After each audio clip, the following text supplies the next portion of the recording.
Bu mavzuga juda ham qiziqqan ekansizlar. O'tgan reelsdan bilib oldim. Endi sizlarga 4 xil привязанность haqida to'liq aytib beraman. Bu juda ham katta soatli webinar ma'lumotlari, sizlarga maksimum qaymoqlarni olib gapirib berishga harakat qilaman. Bilasiz, insonda 4 ta xususiyat bor. Ya'ni bu degani, привязанность degani o'qishingiz mumkin, stressga reaksiya qilishingiz. Endi har xil payt siz har xil reaksiya qilishingiz mumkin, lekin ichida bittasi dominant hisoblanadi. Ya'ni bittasi kattaroq foizi chiqadi. 4 ta xususiyatdan bittasi dominant hisoblanadi. Agar test topshirib o'zingizda nima borligini bilmoqchi bo'lsangiz, kommentariyaga test so'zini yozing, men sizga test jo'nataman, o'zingiz uchun bilib olasiz, qaysi biri sizda dominantligini. Xo'p, birinchisi bular тревожный. Тревожный insonlarga hamma narsa muhim. Ular o'zini emotsiyalarini chiqara oladi. Ular uchun bitta kichkina narsa ham juda ham muhim bo'lishi mumkin. Keyingisi избегающий insonlar. Избегающий insonlar ular uchun har doim yoshlikda ota-onadan har xil munosabat olishgani uchun ular qochishadi. Misol uchun ko'p munosabatlarga kirishish ular uchun juda ham qiyin va ular munosabatlardan qochishadi. Ular bitta o'zlariga yurishganda yoki ko'p insonlar bor joyga ular borishmaydi, chunki ular yolg'iz qolishi, o'zligi bilan o'zligi qolishi juda ham yaxshi ko'rishadi.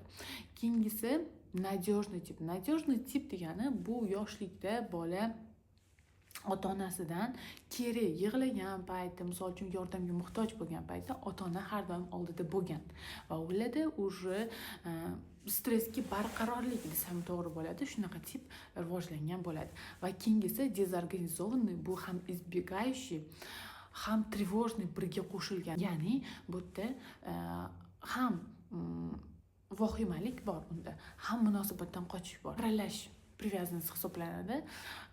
Bu привязанность qayerdan keladi? Ya'ni bu yoshlikdagi tajribadan kelib chiqadi.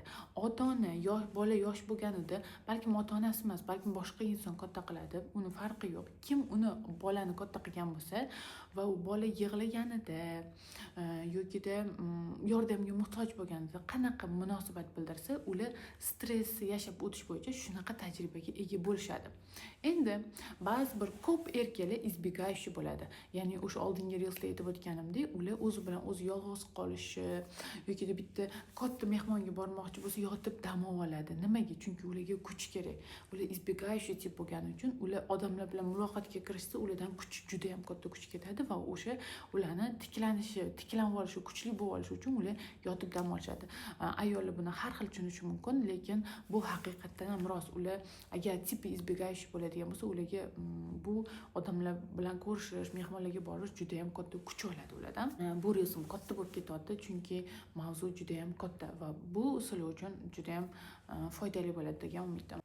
Agar тревожный inson bilan избегающий inson birga bo'ladigan bo'lsa, bu juda ham qiyin.